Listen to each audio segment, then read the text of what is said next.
Hi hello friends, అందరికీ నమస్తే. Petrol బంకులో పనిచేసే వాళ్ళు పంపు బ్యాల గురించి ఈ వీడియో అయితే చేస్తున్నాను. ఎందుకంటే కష్టపడే వాళ్ళల్లో వాళ్ళు కూడా ఒక్కరు.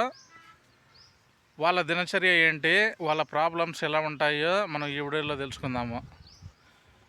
మ్యాటర్ ఏంటంటే వాళ్ళ దినచర్య ఎలా ఉంటుందంటే మార్నింగ్ 9 AM డ్యూటీ ఎక్కడం అయితే జరుగుతుంది. ఆ తర్వాత రేపు మార్నింగ్ 9 గంటలకైతే డ్యూటీ అయితే కంప్లీట్ అయితే అవ్వడం అయితే జరుగుతుంది.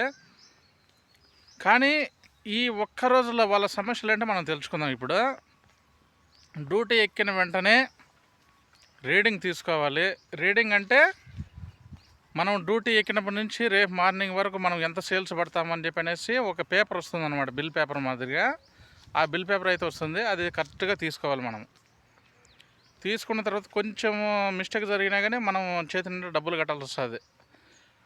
ఆ మిస్టేక్లు ఎలా జరుగుతాయంటే, ఇప్పుడు పొరపాటున తీసుకునేసామని చెప్పి అనేసి పట్టేసి మళ్ళీ తీసుకున్నామనుకో, ఆ డబ్బులు ఇంకో డ్యూటీ మారే అతనికైతే వెళ్ళిపోతాయి అమౌంట్. అలా కొన్ని సమస్యలు ఉంటాయి. ఆ తర్వాత ఎక్కిన తర్వాత ఫోన్పే కూడా కరెక్ట్గా చూసుకోవాలి.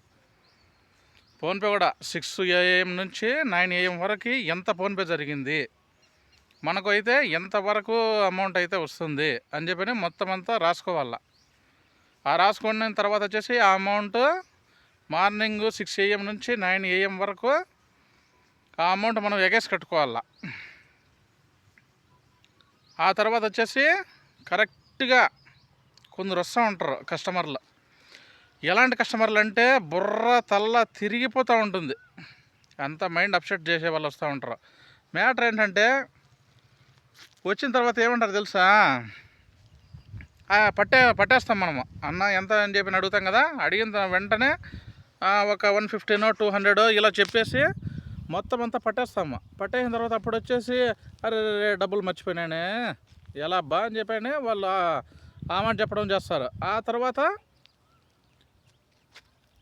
వాళ్ళు వేరే వాళ్ళకన్నా ఎవరికన్నా ఫోన్పే అన్న చెప్పినంటే ఎవరు లేరే మన దగ్గర, ఎలా అబ్బా ఇప్పుడు నా నెంబర్ తీసుకో, నేను ఇంటికి వెళ్తా తర్వాత ఫోన్పే ఖచ్చితంగా చేస్తానని చెప్పని చాలామంది చెప్తూ ఉంటారు. మనం ఆ నమ్మకంతో ఏం చేస్తాం తెలుసా, సర్లే అన్న ఇంటికి వెళ్ళిన తర్వాత ఫోన్పే చెప్పినా, ఎందుకంటే మనకు ప్రతి ఒక్క రూపాయి మా ఓనర్కి అయితే కట్టాలి, లేకపోతే ఒప్పుకోడు అసలు అని చెప్పనేసి మనమైతే చెప్తూ ఉంటాము.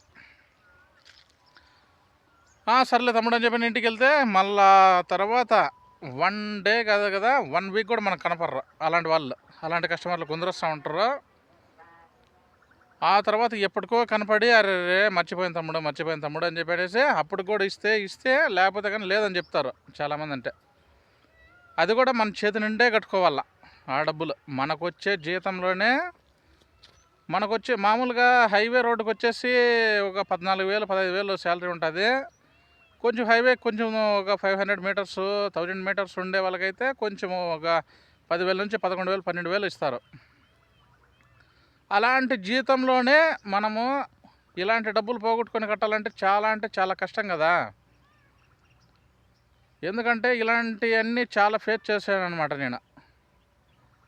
అందుకోసం ఇంకా నెక్స్ట్ కస్టమర్లు ఎలాంటి వాళ్ళు వస్తారో తెలుసా, మనమైతే పట్టేస్తాం కదా, పట్టేసిన తర్వాత వెనకాల వెహికల్స్ కూడా ఎక్కువగా ఉంటాయి. ఆ విషయం వాళ్ళకు కూడా తెలుసు. కాకపోతే పట్టేసినప్పుడు కూడా మనం ఇట్లా చూసుకొని ఉంటారు అనమాట. మనకల్లా చూసుకొని ఉండి ఆ తర్వాత అండర్వేర్లో చేయి పెట్టి ఆ తర్వాత డబ్బులు తీస్తూ ఉంటారు. డబ్బులు తీసిన తర్వాత కూడా కొందరికైతే క్యాపులు సరిగ్గా పడవన్నమాట. కొందరు క్యాపులు ఓపెన్ కావు, అంటే ఓల్డ్ బైక్స్ ఉంటాయి కదా, క్యాపులు పడకుండా ఇలాంటి ప్రాబ్లంలు చాలా అంటే చాలా ఉంటాయన్నమాట. అప్పుడు మనకి ఎంత టైం వేస్ట్ అవుతుంది తెలుసా, చాలా అంటే చాలా టైం వేస్ట్. వాళ్ళ దగ్గర మనం నిలబడుకునే ఉండాలి. నిలబడుకొని ఉంటే మనకు కాళ్ళు నొప్పులు, విపరీతమైన నొప్పులు. ఇలాంటి కస్టమర్లు కొందరు వస్తూ ఉంటారు. కొందరు అన్న కొంచెం ముందరకు వెళ్ళండి అని చెప్పి అనేసి మనం చిన్నపిల్లలు స్కూల్లో చెప్తాం చూడు, ఆ టైప్లో చెప్పాలి ప్రతిరోజు ప్రతి ఒక్కరికి. అలా చెప్తే తప్ప ముందరికైతే అస్సలు ముందరకు కూడా వెళ్ళరు, అసలు ఆలోచనే చేయరు అసలు.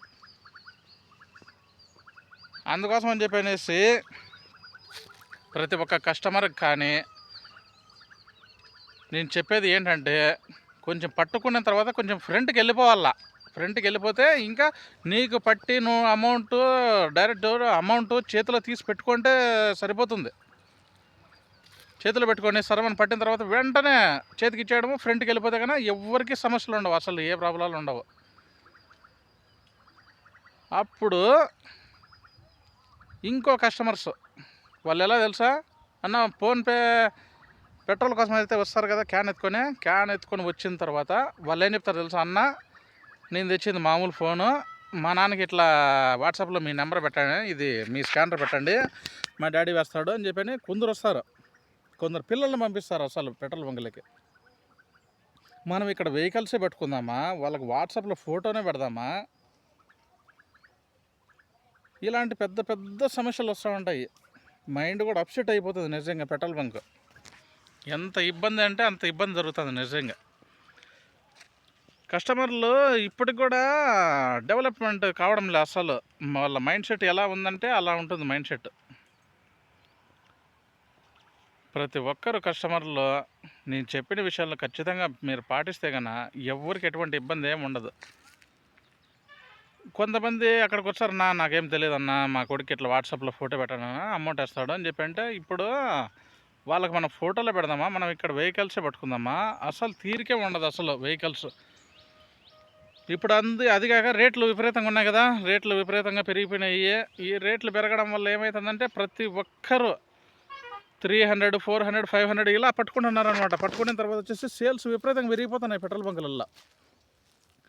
సేల్స్ పెరిగిపోవడం వల్ల వచ్చేసి మనం ఒక్క వెహికల్ దగ్గర సుమారుగా టైం పడుతుంది, 1.5 to 2.5 minutes పడుతుంది టైము. ఒక్క వెహికల్కి పట్టి వాళ్ళ దగ్గర అమౌంట్ తీసుకునే టైంకి ఎంత టైం పడుతుందంటే అంత టైం పడుతుంది.